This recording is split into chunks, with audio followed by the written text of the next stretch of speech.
Hello student, welcome to our channel grow with Vidhu. ધોરણ 10ના વિદ્યાર્થીઓ આ વિડીયો સ્કીપ ના કરતા. જો તમે ધોરણ 10ના વિદ્યાર્થીઓ હોય ને મહત્ત્વના ક્વેશ્ચન્સની સરળ સમજૂતી અને પરીક્ષામાં સૌથી વધુ કામ આવે એવા ટોપિક્સ એક જ જગ્યાએ શીખવા હોય ને તો તમે આ સાચી જગ્યાએ આવ્યા છો. તો વિડીયોને છેલ્લે સુધી જોજો, કારણ કે એમાં મળતી એક નાની માહિતી પણ તમારા આખા જવાબને વધુ સારો બનાવી શકે છે. તો આજે આપણે જોવાના છીએ ધોરણ 10માં સામાજિક વિજ્ઞાનમાં ચેપ્ટર નંબર 2માં પાર્ટ 3 જોઈશું. ભારતીય લલિત કળાઓ. ગાયન, વાદન, નૃત્ય અને નાટ્ય ભારતની સંસ્કૃતિ ઓળખના જીવન સ્વરૂપો છે. બરાબર. સંગીત, નૃત્ય અને નાટ્યકલા. સંગીત છે એ સ્વર, લય, તાલનું સુંદર સંયોજન છે, જે ગાયન અને વાદન બંનેનો સમાવેશ છે. બરાબર. સંગીત છે આપણે ગાવું હોય તો એમાં લય, તાલ બધી જ વસ્તુ જોઈએ, સ્વર છે એ બધી જ વસ્તુ સુંદર આયોજન છે, બધાનું સંયોજન છે. ગાયન અને વાદન બંનેનો સમાવેશ થાય છે. ગાવાનું અને વાગવાનું. વાગતું હોય ને, મતલબ કોઈ એવી મ્યુઝિક વાગતું હોય, ઇન્સ્ટ્રુમેન્ટ પ્લે થતું હોય, એ ટાઈમે આપણે ગાઈએ, એમાં લયબદ્ધ થઈ બધું ભેગું થાય. બરાબર છે. નૃત્ય શરીરની ગતિ, ભાવ અને તાલ દ્વારા વાર્તા અને લાગણીઓનો અભિવ્યક્તિ. નૃત્ય છે એ આપણે શરીરની ગતિ અને ભાવ અને તાલ, આપણે આપણા ફેસ પર એક્સપ્રેશન એ જોઈએ, તાલ પણ જોઈએ, એકદમ જેમ મ્યુઝિક ચાલતું હોય એના પર એકદમથી આપણી એક્શન થતી હોય, એ બધું નૃત્યમાં આવે. જોકે હવે આપણે ડાન્સ અને નૃત્ય થોડોક ડિફરન્ટ છે એ બંનેમાં. નૃત્ય છે એ બહુ અલગ વસ્તુ છે. આપણે જે ડાન્સ કરીએ છીએ હિન્દી ફિલ્મોના સોંગ પર, એ પણ થોડીક અલગ વસ્તુ છે. બરાબર. આમ ગણે તો ઓલમોસ્ટ સેમ થાય. નાટ્યકલા અભિનય, સંવાદ, સંગીત અને નૃત્ય દ્વારા મનોરંજન અને સંદેશ આપવાની કલા. નાટ્યકલામાં કેવું હોય, આપણે અમુક નાટક કરતા હોઈએ છીએ, એને નાટ્યકલા કહીએ છીએ. પણ નાટક એવું હોય છે કે જેમાંથી આપણને કંઈક ને કંઈક સંદેશ મળતો હોય. તો પહેલાંના પૂર્વજો છે ને એ પણ એવું જ કરતા હતા. નાટ્યકલા દ્વારા જે અંધશ્રદ્ધા હોય કે કુરિવાજો હોય ને એને દૂર કરવાના પ્રયાસો કરતા. એટલે નાટ્યકલાથી મનોરંજન થાય અને લોકો જોઈને સમજે કે આ અંધશ્રદ્ધા છે કે આ કુરિવાજો છે, એને આપણે દૂર કરવા જોઈએ. હવે જોઈએ સંગીત, સ્વર, લય અને તાલ. સંગીતની અંદર 3 વસ્તુ છે: સ્વર, લય અને તાલ. ભારતીય સંગીત વિશ્વની પ્રાચીન અને સમૃદ્ધ સંગીત પરંપરાઓમાંનું એક છે. ભારતીય સંગીતમાં સ્વર, લય અને તાલનું વિશેષ મહત્વ છે. સામવેદને સંગીતનો આધાર માનવામાં આવે છે. વેદોમાંનું એક સામવેદ છે, એમાં સામવેદ છે એને સંગીતનો આધાર માનવામાં આવે છે. સંગીતમાં ગાયન અને વાદન બંનેનો સમાવેશ થાય છે. જેમ આપણે પહેલાં જોયું, ગાયન અને વાદન બંનેનો સમાવેશ થાય છે. સા રે ગ મ પ ધ ની આ સંગીતના મુખ્ય 7 સ્વર છે.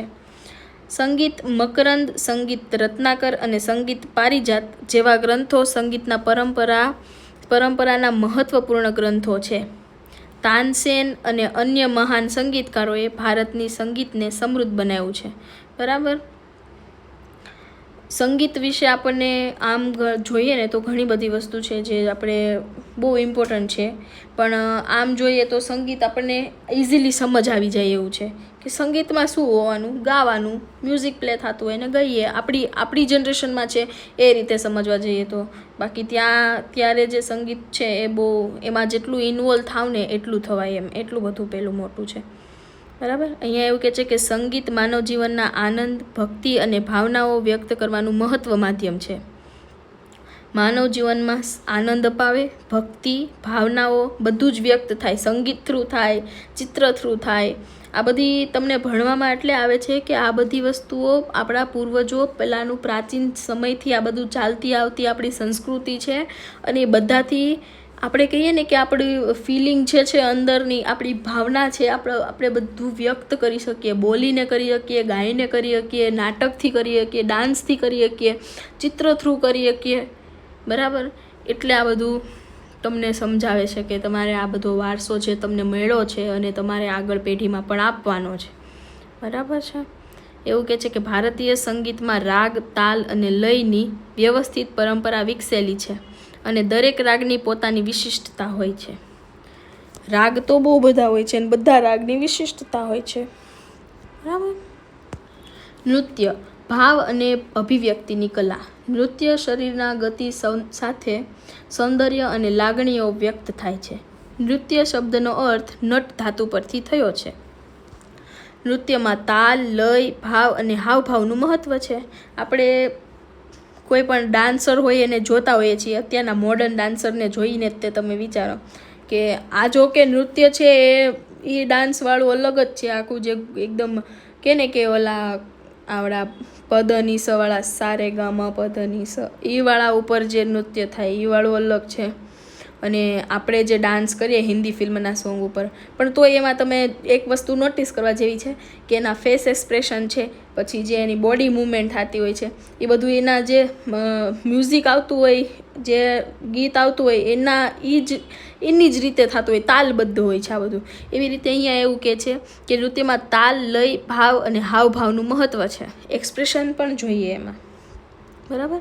નટરાજ ભગવાન શિવને નૃત્ય કલાના આદિદેવ માનવામાં આવે છે, બરાબર. ભરતનાટ્યમ, કથક અને કથકલી, કુચીપુડી અને મણિપુરી ભારતના જાણીતા શાસ્ત્રીય નૃત્ય છે, બરાબર. નૃત્યમાં માત્ર શરીરની હિલચાલ નહીં પણ આંખ, હાથ, હાવભાવ, ચહેરાના ભાવ અને પગના તાલનો પણ ઉપયોગ થાય છે. તેથી નૃત્યને શરીર અને મન બંનેની અભિવ્યક્તિઓની કલા કહેવાય છે. એમાં આપણે ખાલી શરીર જ નથી હલાવે જવાનું, આપણે એમાં મનથી પણ મન એવી વસ્તુ છે કે જેનાથી આપણે ત્યાં આપણું મન હશે તો જ આપણી આ બધી બોડી મૂવમેન્ટ છે એ બરોબર થશે. ઇફ આપણું મગજ ક્યાંય બીજે ગયું એટલે આપણી બધી બોડી મૂવમેન્ટ એ જે સંગીતના તાલ ઉપર થતી હોય એમાંથી આગી પાછી થઈ જાય. એટલે અહીંયા બંનેને જોડે લીધું છે, શરીર અને મન, બરાબર છે. ભારતના શાસ્ત્રીય નૃત્યો. દરેક નૃત્યની પોતાની શૈલી, વેશભૂષા, હાવભાવ અને પરંપરા હોય છે. ભરતનાટ્યમ તમિલનાડુનું પ્રખ્યાત નૃત્ય, નાટ્યશાસ્ત્ર અને અભિનય સાથે ગાઢ સંબંધ છે ભરતનાટ્યમનો, બરાબર. કુચીપુડી આંધ્રપ્રદેશનું નૃત્ય, સ્ત્રી પુરુષ બંને દ્વારા કરવામાં આવે. કથકલી છે એ કેરળનું નૃત્ય નાટ્ય છે. વિશિષ્ટ મેકઅપ, વેશભૂષા અને અભિનય તેની ઓળખ છે. અભિનય સાથે કથકલીનું કે અભિનય સાથે એની ઓળખ કરવામાં આવે છે કથકલીની, બરાબર. ગુજરાતના લોકનૃત્યો ગરબા અને રાસ. ગરબાને તો કોણ ગુજરાતી થઈને ના ઓળખતું હોય, બરાબર. ગુજરાતની લોક પરંપરામાં નૃત્ય ઉત્સવ, ભક્તિ અને સામૂહિક આનંદ સાથે જોડાયેલું છે.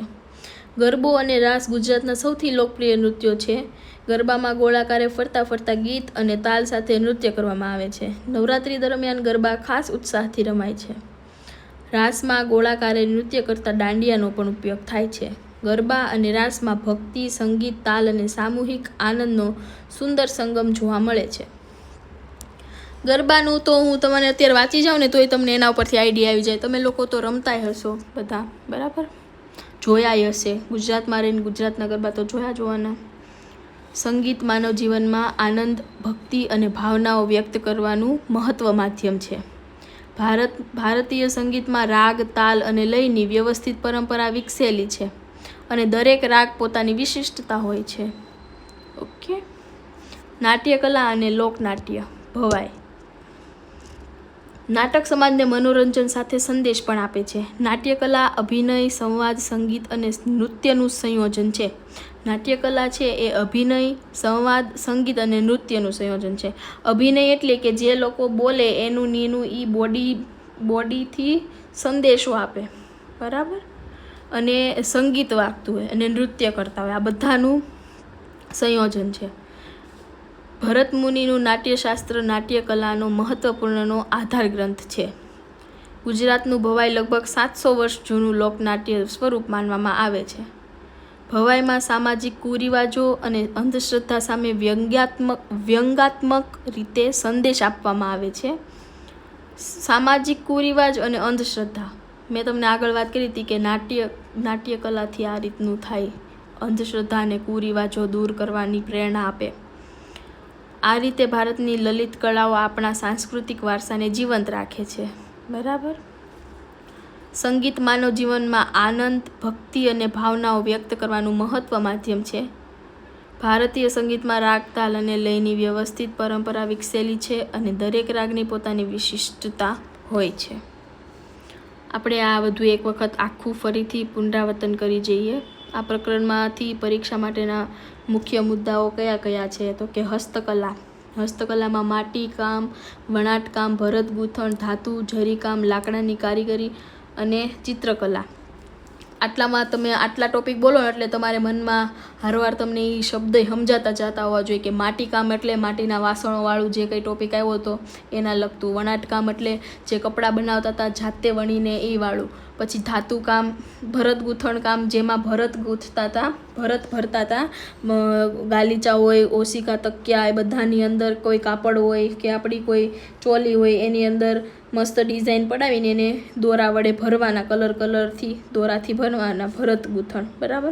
ધાતુ કામ છે કે જેની અંદર અલગ અલગ ધાતુમાંથી અલગ અલગ શસ્ત્રો છે, ખાવા પીવાની વાસણો છે, એથી માંડીને બધી વસ્તુ ઘરેણા તે બધું ધાતુકામમાં. જરીકામ કે જે આપણે લગ્ન કે ધાર્મિક કામમાં યુઝ કરતા હોઈએ ત્યાં, પછી રાજા મહારાજોને સારા એવા કપડાં માટે જરીકામ છે.